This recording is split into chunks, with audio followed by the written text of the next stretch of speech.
In recent months, protesters have filled the streets of Tunis, of Cairo, Manama, Sana'a, and Damascus, but not the streets of Tehran. Only 2 years ago, Iran's presidential election sent tens of thousands into the streets, demanding change and accountability. For a short time this February, there were some pro-democracy protests, but today they're not visible. A recent symposium in Washington explored the reasons for this. Former Italian ambassador to Iran, Roberto Toscano, who is now with the Woodrow Wilson Center, explains why Iran's Ironclad regime has made it difficult so far for the opposition to succeed.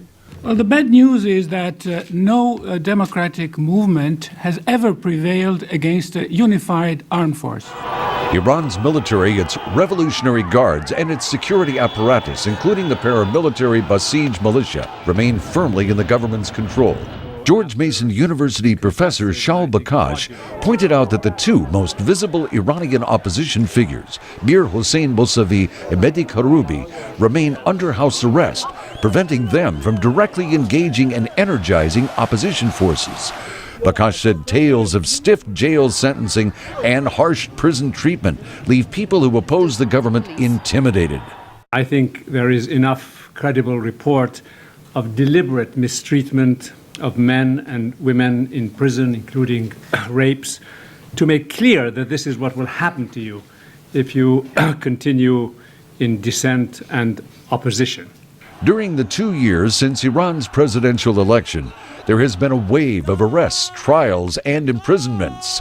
But Ambassador Toscano says the government's behavior, while intended to create fear, also points to its weakness. The good news is that repression alone cannot guarantee the continuation of any regime.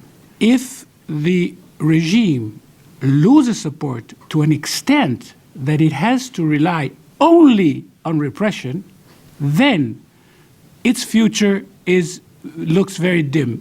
But another Iran analyst, RAND Corporation's Alireza Nader, says there are several factors why repression by the state will not protect it forever. Number one is the ever-expanding public dissatisfaction with the system. The second one is internal divisions within the political system in Iran, and we see more of those every day. And the third is the lack of legitimacy. I think the Islamic Republic lacks legitimacy not only among the population but within the elite.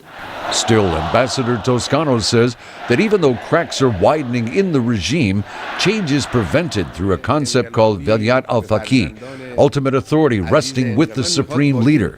Velayat al-Faqih is not compatible with any sort of democracy, gradual, partial, whatever.